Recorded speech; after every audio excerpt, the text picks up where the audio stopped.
Greetings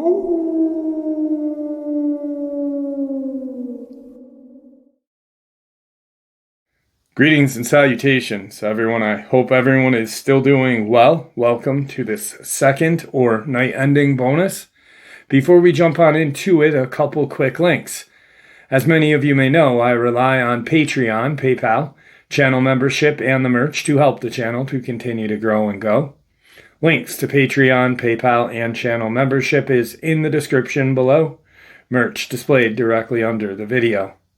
Also, Dogman Frightening Encounters, Volume 1 through 3, the audiobook versions. They were written and researched by Tom Lyons, narrated and produced by me, Jeff Nadolny. These audiobooks are available on Audible, Amazon, and iTunes, links to which are also in the description as well. And finally, last but definitely not least, if you'd really like to help support this channel to continue to grow and go, simply subscribe. It does not cost a cent. Click the like button, takes half a second. If you don't want to miss out on any of the informative uploads that I put out daily, click that bell icon. And folks, please leave a comment and share the video. Why? Well, because all of these things, they really do help the channel to continue to grow and go. They definitely do matter and are appreciated. And with that, I have taken far too much of your time. Let's jump in to tonight's second or night ending bonus, shall we?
Guys, tonight I am going to hit you with some subscriber submissions out of two states on the East Coast, Vermont and Virginia.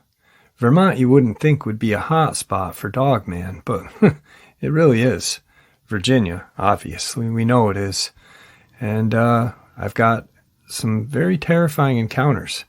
A dogman kills a cow in Vermont, and a dogman and police officer go head to head in Virginia. Let's do it. Today's one and only Vermont subscriber submission. What's up, Jeff? My name is Ryan, not really, and I live in Poultney, Vermont. I'm 19 years old, and this is mine and my dad's dogman encounter. The year was 2016, July, hot as hell. I was 17 at the time, just graduated. Yes! I wanted to go swimming over in Dorset. There are these old slate quarries all over with the freshest, coolest, and clear water. So my dad and I jump in his pickup and we start the half-an-hour trip on Route 30. The trip was completely uneventful, and we pull up to the first small swimming hole. We jump out and notice that there's no one here.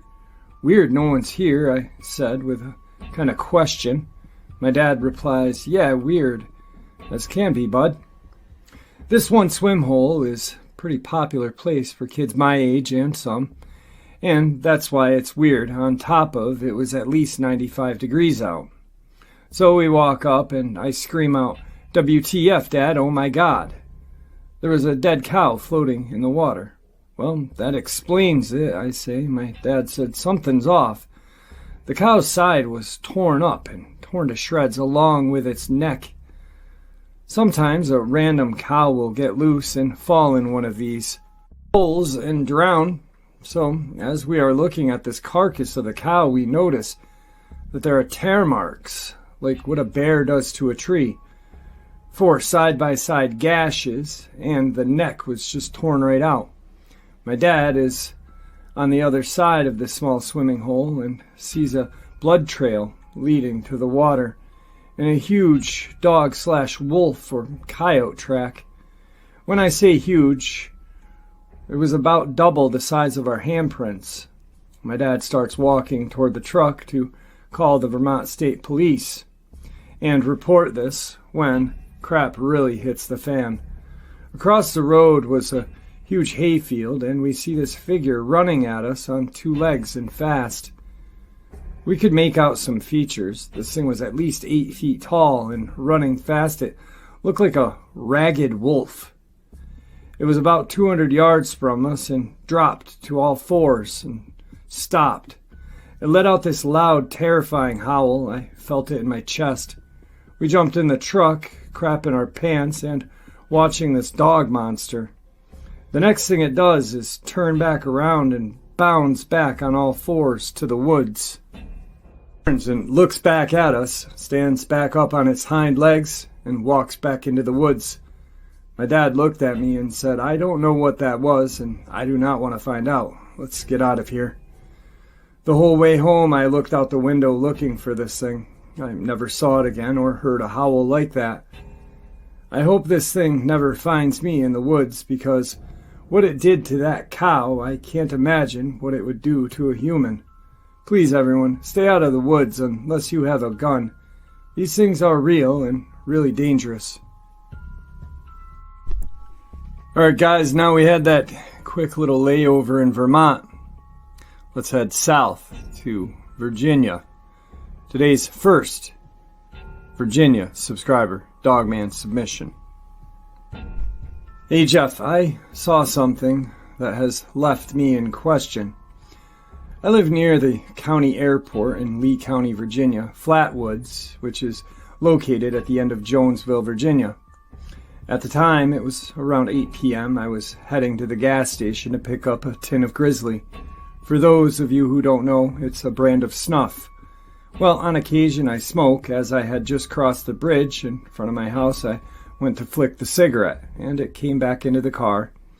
I had to wait until I got to a turnoff to the airport before I could stop and find the burning cigarette. There are no streetlights in the area, just the airport beacon. The area is surrounded with a 10-foot chain-link fence with barbed wire.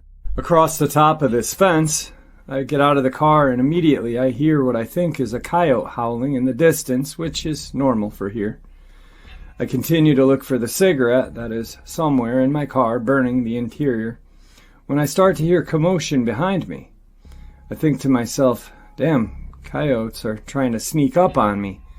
But it started to sound like one animal, but bigger than a coyote. The area behind the fence is nothing but small trees and brush for a quarter of a mile until you reach the end of the runway. So I couldn't see it until it got right up to the fence.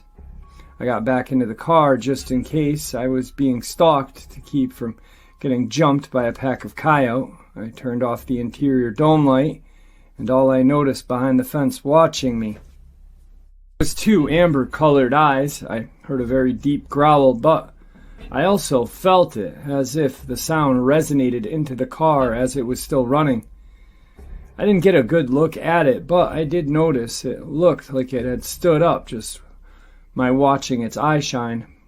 Again, there are no streetlights, but judging by the size of the fence that I have stood by many times while watching planes take off, it looked to be close to 7 feet tall. I'm 6'2", and like I said, I've stood by that fence a lot. I went to turn the car around so that I could shine the lights on it for a better look, but as I was turning the car around, another vehicle passed by and it was gone. Could have been a big coyote, but I had never seen one that big. I didn't hear any howls from it, nor have I seen or heard of anything like that in this area, except for one Dogman sighting in Keokee, Virginia, which is 30 minutes northeast towards the Appalachian Mountains from where I was. Any idea what I was looking at? I want to go back and look for prints. I know the airport owner very well, and I can get clearance into the area. I've hunted coyote and watched them before, but I've never had an encounter with one that big and with a growl that deep. And those eyes, never seen eyes like that. I want to add that I drove up the 1 mile road leading to the airport, and I didn't see anything but a Dodge truck with fogged windows. I had an idea of the reason, so I ignored the truck and drove back down the road, trying to find the animal, but I couldn't find anything. I used to hunt a lot back in the day before I gained a deep respect and love for nature and animals after protecting a fox den of pups from people who wanted to kill them. I'm a man that will absolutely not harm anything unless it was strictly for survival purposes now. When this thing made that terrifying growl, it was as if it was saying, "Hey buddy, I don't know you and you don't know me, but as long as you stick to your side of the fence, I'll stick to mine." This happened nearly a mile from my house. I haven't ever came across anything like that ever in my life, and I'd much prefer not to. It could have easily jerked me out of my car and tore me to shreds, but it chose not to. I want to know more about these creatures, but I don't think I want to be anywhere as close as I was that night. Can't say it was or wasn't a Dogman, but I can say it's the first I've ever experienced anything like that. You are welcome to share my story, but please don't use my real name. Just don't know how many there are out in this area, and I am getting concerned at how close this thing was setting up residence from where I live. Today's third encounter, second encounter from a Virginia subscriber. This encounter happened in Danville, Virginia, late summer. Hey Jeff, my name is not important and confidential due to me being a retired police officer, so here's my encounter. My day starts off normal enough, and I'm on day shift doing my patrol when I get a dispatch call from a disturbance. I arrive at the residence, and an older woman answers her door saying something took her dog, which was chained up at the time. I go out back and see the chain was a small chain due to the fact that her dog only weighed about 20 pounds. The chain was broken, so I go back to my patrol car and grab my shotgun out, and I walk the tree line. I enter the woods, and I first notice a smell of urine and wet dog. It smelled terrible. Next, I heard this crunching sound like someone was chewing on potato chips, but so much louder. I then see these reddish-orange eyes and this huge dog, jet black, eating the woman's dog whole. It sees me and it stands straight up on its hind legs and was a towering 7.5 to 8 feet in height. It had what looked like a lion's mane, a monstrous body that would have shamed a bodybuilder. It growled at me, baring its teeth, and takes a step towards me. I shot a warning shot, and it drops the torn carcass of the dog and steps to me again.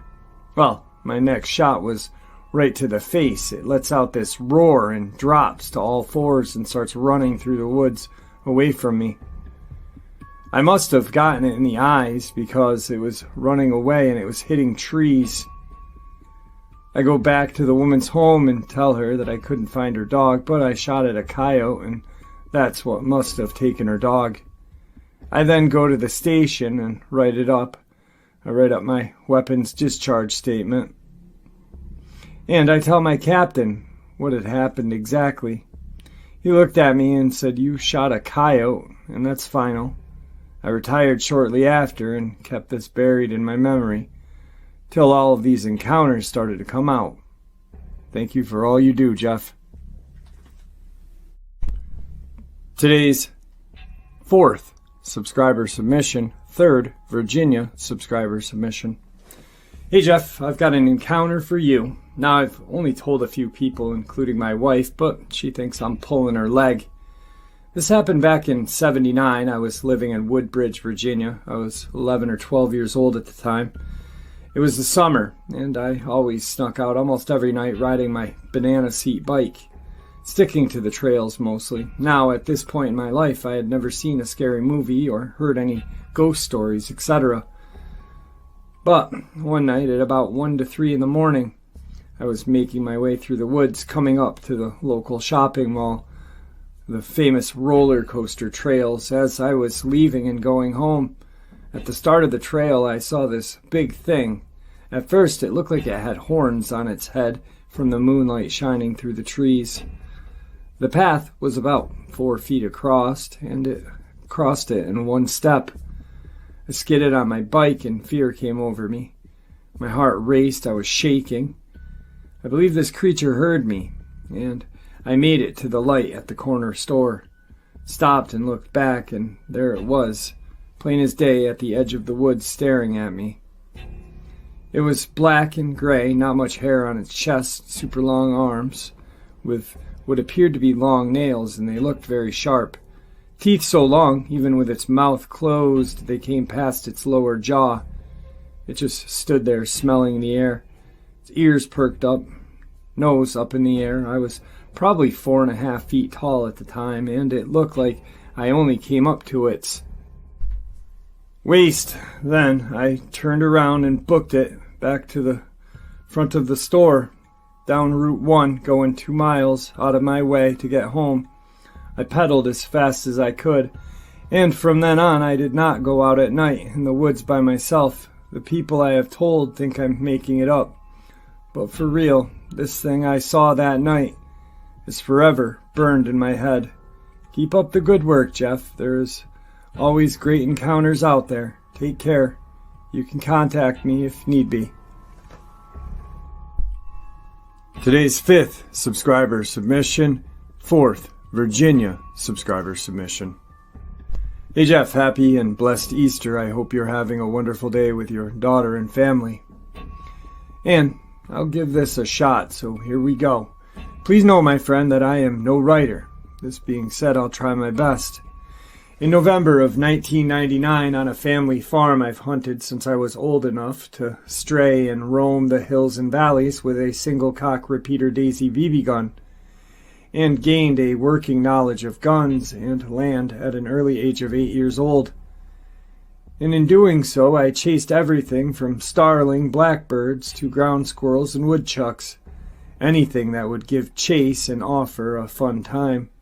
Also, while I was young, frolicking, I got cocky and overly brave, thinking as I got older each year that I was king and invincible with my valued hunting knife and pump pellet gun I'd graduated to by the age of 10. And quite accurate with it. On through the years deer hunting every year, never got serious about it till I was 15 and killed my first buck. At 17 years old, and this thus began the like a fever, trying every year to get my legal allotted amount. And many times getting close and harvesting many. I wasn't afraid of nothing in the mountains. I alone ruled them. I thought building pressure and air in my balloon like an opinion of myself. Now, looking back, I was foolish in unknowingly building the stage for a showdown for what would be my fall from grace, learning that I wasn't the self-promoted giver and taker I had bragged and boasted about. I had never seen anything that would, to me, present any kind of challenge or danger I thought would cause me harm from a coyote or bobcat, and even a black bear, as long as I held what I knowed could take a life. My first ever bought left-handed bolt gun, 300 Win Mag. Before I got serious, I traded up and bought the cheapest way to hunt. One day in 1999, during rifle season, I was hunting in the backside of the mountain, my honey hole. I'd hunted for years across the fence on neighboring woods. I got my yearly stand at 15 minutes before dawn and got everything set up. My cousin at the base of the big oak, my scent killer spray on, made sure my gun was topped off and loaded and optic cover removed. Sat down and began watching and listening. At sunup, the usual shots started all around me, but mostly far away. from me down the bottom of the mountain in all the hollers and drawers. At around 7:17 in the morning, I started hearing something heading around the top of the ridge, around a couple 100 yards, sounding like a troop of elephants, and got close but continued out of hearing range to my right, never seeing what it was, giving it not much thought, assuming it was turkeys or hunters maybe. Around 9:15 I saw a doe and 2 fawns. They passed without busting me, or about 30 yards, but then the doe came busting down the hill after winding something other than me, fawns at her heels. 10 minutes later, a decent-sized 4-point came up the same trail. This was my chance. I brought my rifle up to my eye, finding the area behind the shoulder, hold my breath, and squeeze the trigger. Striking home, the deer was knocked sideways and ran maybe 15 yards, then expired. I gave it no time as I saw it fall, and it no longer was breathing. I approached my prize, and was grateful for any blessed harvest, and began dragging it uphill without dressing it. I had done that on the other side of the border fence. When I started pulling about 50 yards from where it fell, I heard something following the same trail the buck did before I shot it. By this time, from where I had moved, the animal had laurel and brush obstructing my sight. It sounded like what I had heard earlier, making a lot of noise and moving faster than I had heard it last time, breaking the brush and hard on its trail. I stopped and was watching with my rifle in hand. Then it stopped as well. And then I heard a bellow is what I called it, but nothing I had ever heard before, almost like a dull, loud hum. Then I heard an explosion of air, and Jeff, it sounded like an air tank when the valve is slowly opened, then let go real fast, hard turn. This time I was getting nervous, and I pulled my gun back up to the eye and began looking in my scope. I finally see this brownish-like coat with black blotches standing an estimated 3.5 feet at its shoulders, but the patch about a foot across and squared. The animal I thought was possibly a spotted bear or a big stray dog. I began dragging again, and more ferocity this time, and I got about 40 feet.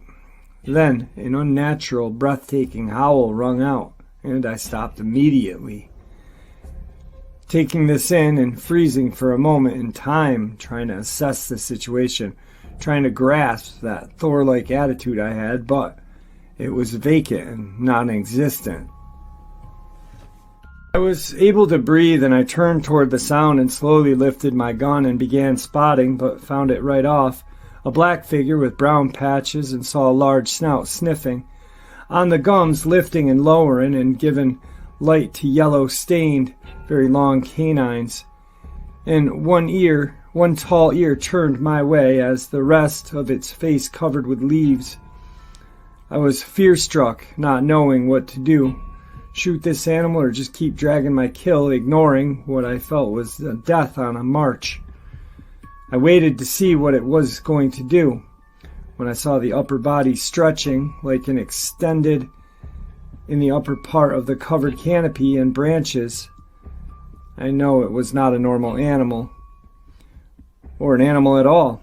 I gripped my gun and dropped the rope hooked to my deer and strapped the gun to my shoulder and left quickly, leaving my kill. I wanted no part of this encounter or to escalate, and left literally running toward the border fence. And my 265-pound ass leaped the 3-strand, 3-foot-tall barbed wire fence. Reaching our property, I stopped, resting, getting my breath. After around 20 or so minutes, I called my friend on the radio, asking him to get to me fast. Arriving, he could tell I was badly shaken. He had heard it too. We started talking. I explained all I had seen and heard, and we felt it best to leave and return later after thinking this out.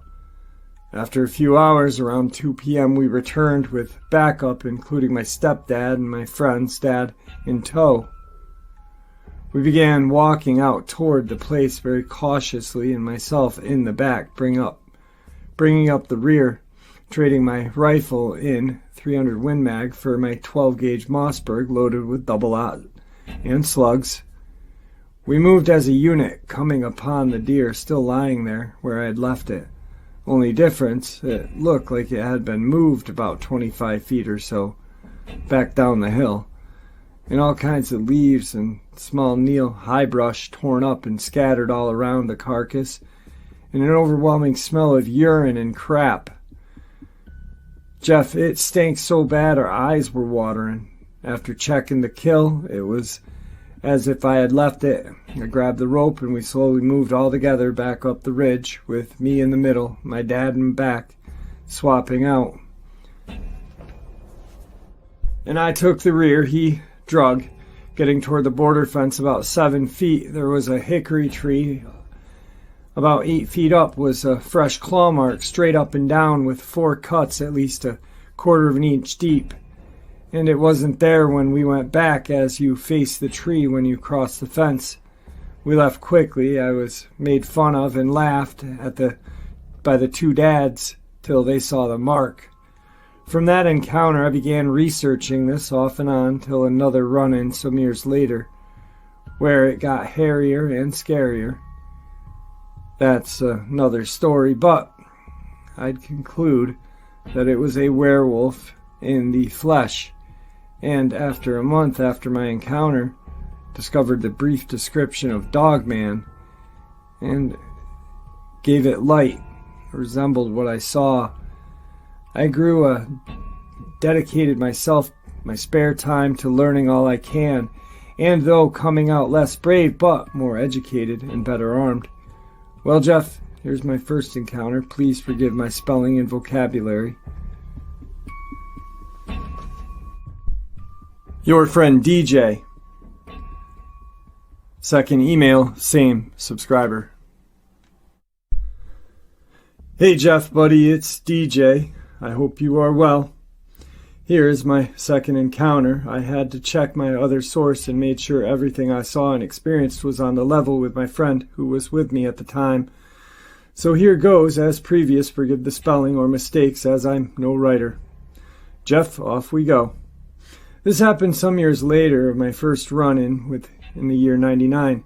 This experience was in late September, as myself, an experienced hunting friend, co-worker, we had been small game hunting that month for squirrel, but had noticed a drastic reduction in not just the numbers, but also grouse and turkey, though not in season this early in the year.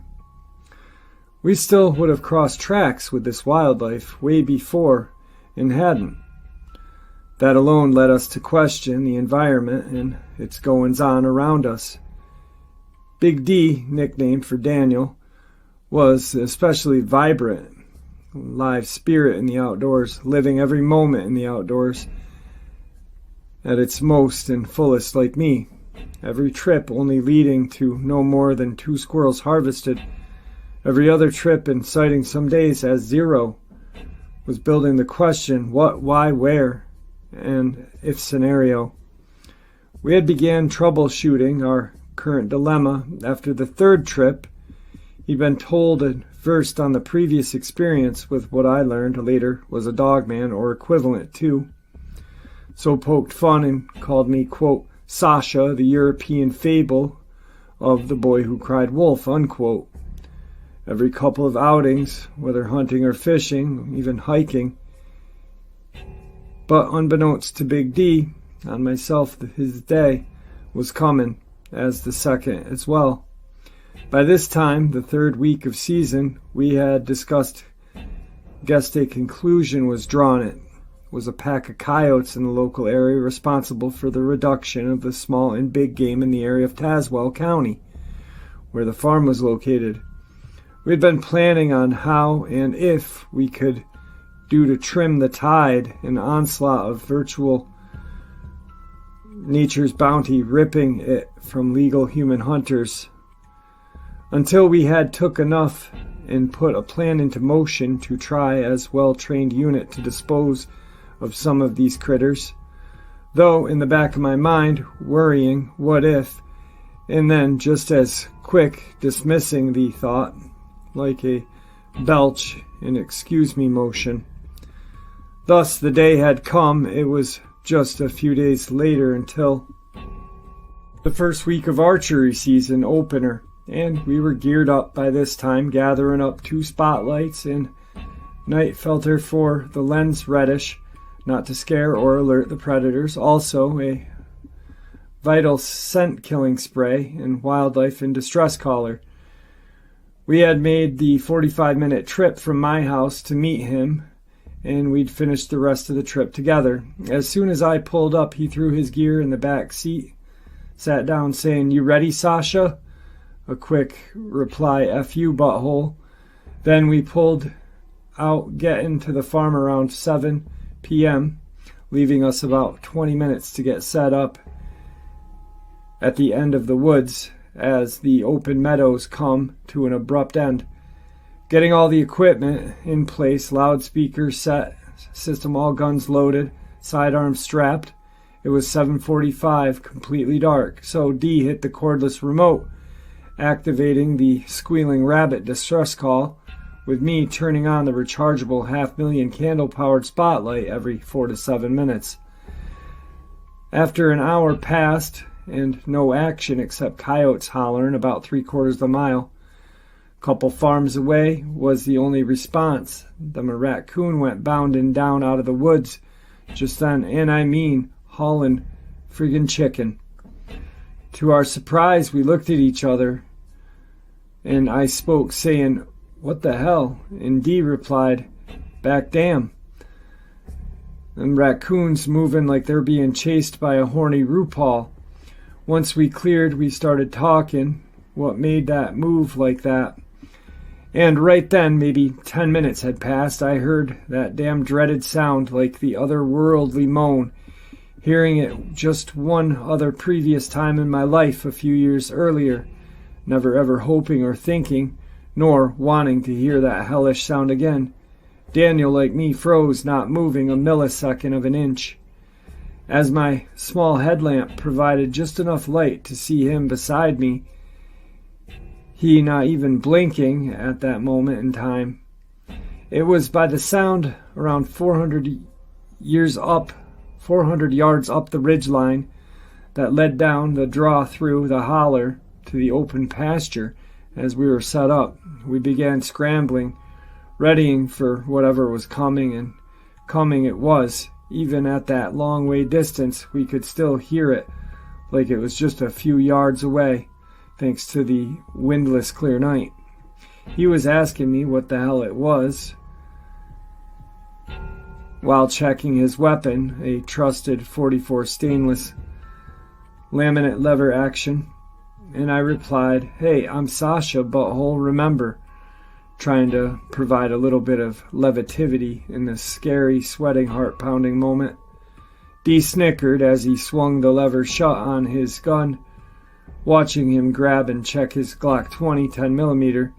For those of you who don't know, that model Glock is the most powerful auto available in semi-auto form, aside for the famous iconic Desert Eagle, and rivals even it in some of its magnum forms in shrill power and penetration.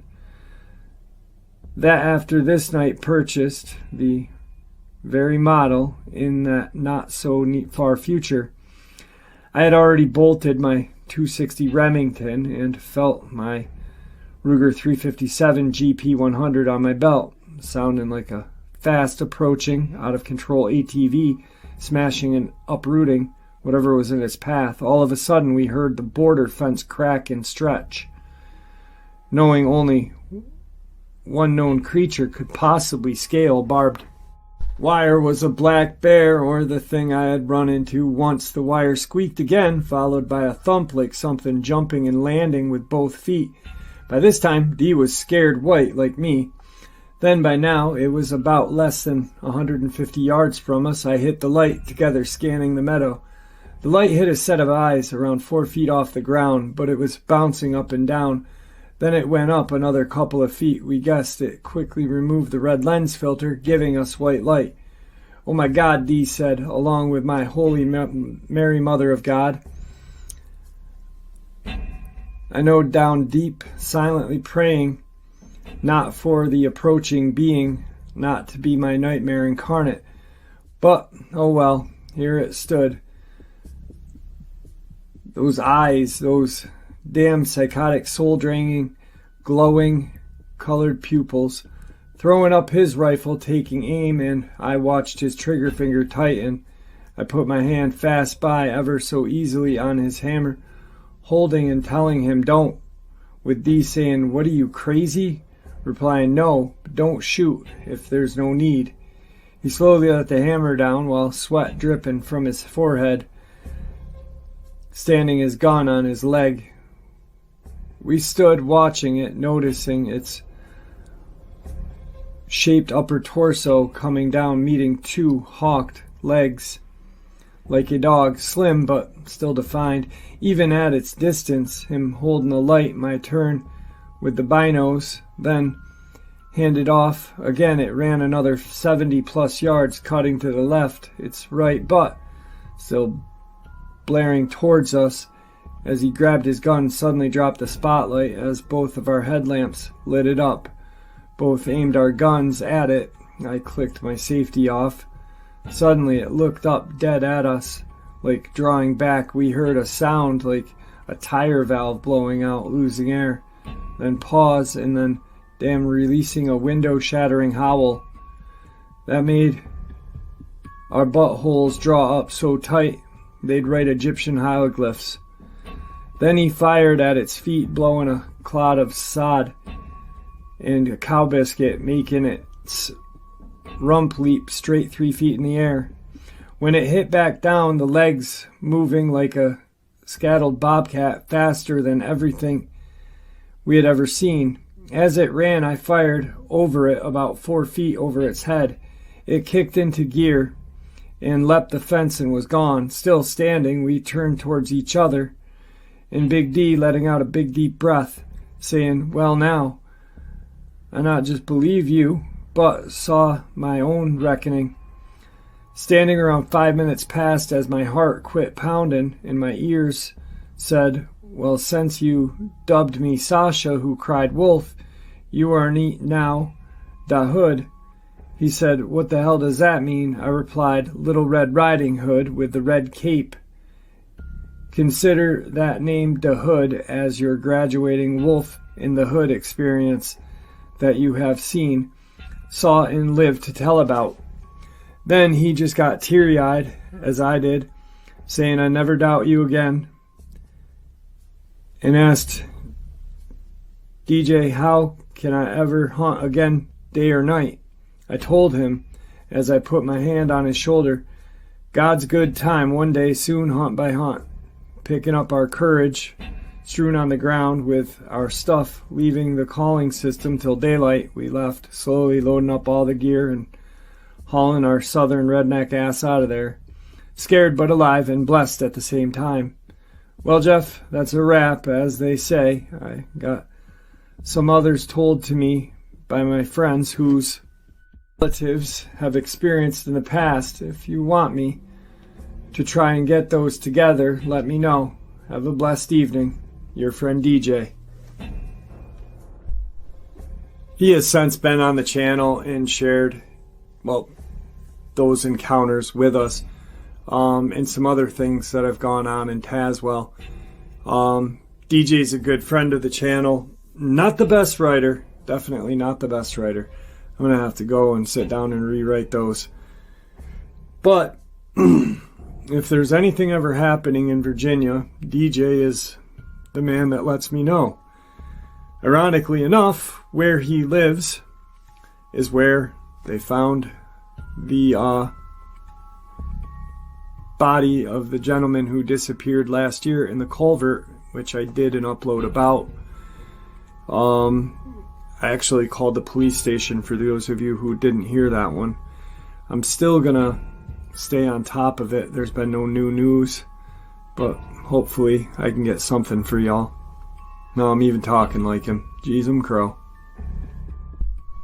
Today's 6th subscriber submission, 5th Virginia subscriber submission. Hey Jeff, I've been hesitant about sharing this encounter with you because it's my 12-year-old daughter's and she still has nightmares about it 2 years later. So here goes. It was 2016 and Tia is in Virginia visiting my parents, her grandparents, and other family members. She's outside playing with her cousin, who is the same age as Tia. And her cousin, Chantal, gets bored of playing with the chickens in the coop. Tia, let's go for a walk on the trails in the woods. She tells her cousin okay, but not too far. I don't want to get lost or in trouble. Her cousin says it'll be fine, and they start their little hike. They walk for about 10 minutes and are pretty deep in the woods. Tia stops and looks at her cousin and asks her, "Do you smell that bad smell?" Her cousin says, "Yeah." And they hear a noise coming toward them. The girls turn around and start to head back home. They get about 2 minutes from the house and they hear a loud snapping. The girls turn around and see what had been behind them. Tia freezes in fear and Chantal screams and turns and starts running. Tia is alone and scared stiff, so frightened my baby wet herself. What she saw is a monster of a creature. It was a giant dog standing on its hind legs. Long muscular arms, big human-like hands with long nails, strange bent legs, pointed ears, and burning bright red eyes. It next curled its lips and showed her its huge teeth with a low growl and twitching ears. The dogman then starts walking toward her. Seconds later, my father, her granddad, calls out behind her. The creature growls and quietly. Tia said it kind of smiled at me, Mama, and it turned and ran back into the woods. Her granddad hugged her and asked, "Are you okay?" and brings her back to the house. When she sees Chantal, Tia asks, "Why did you leave me?" "Tia, I didn't. I yelled at you to come on, and you didn't, so I ran home to get Papa." Tia will not go into the woods and has nightmares every night, still 2 years later. Today's 7th subscriber submission, 6th Virginia subscriber submission. Hey Jeff, I really enjoy your show. None of my experiences were traumatizing, as most of your stories seem to be, but I've definitely had 2 experiences, and a handful of others seemingly related. I grew up in the mountains of Virginia. I spent so much of my life outdoors that I used to say I slept more in the forest than my house. Now that I'm older, that isn't as true as it was 20 years ago. Back in the 80s and 90s, you could sleep on the ground in the woods with no worries. I used to camp with only a hammock and a tarp to keep the rain off of me. Sometimes I would just go and sleep in a sleeping bag on the ground with no tarp at all. However, that has changed since the turn of the millennium. There are predators in the forest now that weren't there when I was a kid. Oh, they were, but... Encounter 1. Back in '98, I had purchased 400 acres of land in a remote part of Virginia. I intended to divide it into a subdivision, which I eventually did. When I first purchased the land, there was an old farmhouse, probably built in 1910 or so, that I intended on fixing. But the windows were all busted out, so I used the old mill on the property as my sleeping quarters while I fixed up the house. This mill was made of oak board. I secured it with a chain and padlock on the door. This mill was so sturdy that the roof was a solid layer of oak board with metal atop of it. At the south end, there's a cheap addition where the roof was just sheet metal nailed to some rafters spaced about 2 feet apart. The building was about 15 feet high at the peak. There was an old maple tree growing next to it with a long branch that went over about half the roof. I used to cook chicken for dinner and toss the bones out the mill for the cats. Something, I don't know what, would come after dark and steal the bones from the cats. I could hear it growl, and then I could hear it crunching the bones up. I did find a track of a large feline or canine in the mud behind the barn once, but I never confirmed what the creature was. Back then I had a Browning high-powered 9mm pistol in addition to a couple of other weapons. One night, about 2 in the morning, I was awakened by a sound of heavy footsteps on the roof above me.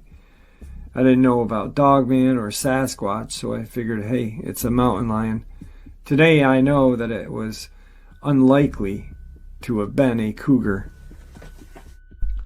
At the time, I felt certain that it wanted to kill me. I don't know how I knew it, I just did. I was wearing nothing but my boxer shorts, and hearing steps on the roof above me made me break out in a cold sweat. I got up as silently as possible and grabbed my pistol, but I was still barefoot in my boxers. I was being stalked, but I was stalking the stalker quietly underneath it as it walked on my roof.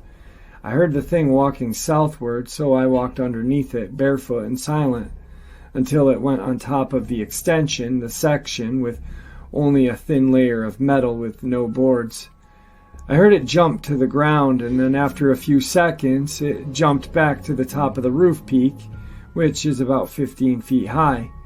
At that point, I concluded it must have been a mountain lion or something to be able to jump that high. I felt very strongly that whatever it was wanted to eat me. I was standing directly underneath it. I waited to hear the footsteps, and when I did, I unloaded 10 out of 12 rounds of my magazine straight through the thin metal roof above me. I think I scored a direct hit, if not 5 or 6. Whatever it was fell on the roof with a loud crash. Then I heard a sound like fingernails on chalkboard as it slid off the roof. Eek! There was a thump as it hit the ground just outside the door. I was tempted to open the door and finish it off, but I thought better of it. I waited for daylight. In the morning, there was nothing there. That's the first encounter. Today, I do not believe it was a mountain lion, but I never saw the beast, so I don't know what it was for certain. My second encounter. In the years since, I have lived in a few different places with lots of forest nearby. While walking around in the woods, I have twice seen large trees spontaneously fall over near me on a windless day. One of them was a pine tree that was 24 inches thick at the base with no rot. I suspect that it was a Sasquatch, warning me away. I moved to a different part of the mountains of Virginia, and I rented a house on 500 acres of land that was separated from the road by a river on one side and the mountain on the back side. To get to my house, I had to either drive 100 yards through a river or walk over a swinging bridge. I loved it. My neighbors there kept seeing what they would call a black panther. He pronounced it panther. One time I was hauling a load of firewood I had cut on the property to help a family that needed it. I crossed the river and pulled up the road. As I got to the place on the road opposite my house, there was a woman standing on the side of the road looking at my house with binoculars.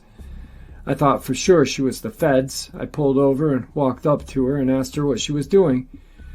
She said she saw what she thought was a bear walking across the field, but it then jumped over the fence and went into the backyard of your house, which is my house. She concluded it was a panther instead of a bear. I've heard tree knocks out in my yard at night, and once there was something vocalizing on the ridgeline outside of my house. I tried intimidating it and calling back. It kept vocalizing for 20 minutes more. Once my friend and I were on a camping trip in the same river. We found a cave high up on the cliff face overlooking the river. We checked it out and found some old cave carvings, including one that was in Greek. We ended up camping in the woods just opposite the river from the cave. I slept in my hammock. Unfortunately, I snore when I sleep, and pretty loud. My friend was kept awake by it. He said at some point in the night something that he assumed was a bear came near me and was growling at me as I snored. I never woke up. Yeah, my snoring is so annoying, even a Dogman complains about it. 22 years later, after the first encounter, I live in a house in the forest in the middle of Tennessee, not far from VLBL, Dogman Central. Periodically, I hear loud thumps on the roof at night. It reminds me of the night in the mill back in the old days. I've even put trail cams up there on the chimney, but I don't have any evidence yet. One night, the thumps on the roof woke me up at 3 in the morning, so I went out to the front porch to listen. The porch is covered by a roof, so it wasn't like being completely outside. I heard it moving twice, but I couldn't see it. The second time I heard it move toward me. It started sniffing me out loudly, just like a dog would. About that time, a weird effect came over me. It was like there was static in my brain, kind of like a old TV turning to a non-station. I wasn't scared, but I decided that it would be prudent time to go back inside, so I did. I can't prove that Dogman or Sasquatch exist, but there is something out here, and it enjoys messing with people at night. That I do know. Tonight's final Virginia subscriber submission. Jeff, my name is not important. What is important is what happened to me a couple years back. So I'm out on a small fishing boat on a small lake in Virginia. I'm about 20 to 30 feet off the shore, and I hear some branches breaking and commotion in the tree line. I see some movement, and all of a sudden this huge creature comes walking out. It's a massive, half dog, half man thing. It just stands there staring at me with these orange eyes. It looked just like a man German shepherd, pointed ears and all. I'm so afraid, and I start my boat engine and get out of the area. I've never seen it again and never want to.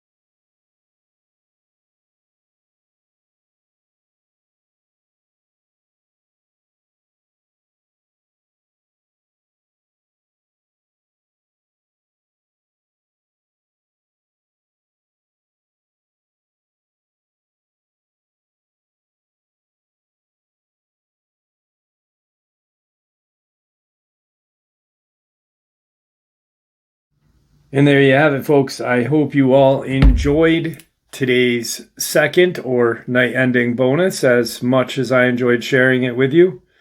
I'd like to thank you all for supporting the channel. It is your support, after all, that helps the channel to continue to grow and go, and what gives us all a place and a chance to share our experiences and theories judgment-free. Everyone's simply treated with the respect that we deserve. Please stay safe, happy, healthy, and ever vigilant, keeping an eye on our children, pets, family, and our friends. These creatures are real. These events have happened. Share this information with those you love and care about, and it may just help save their lives someday. Until next time, never stop asking questions, never stop searching for the truth, and God bless you all.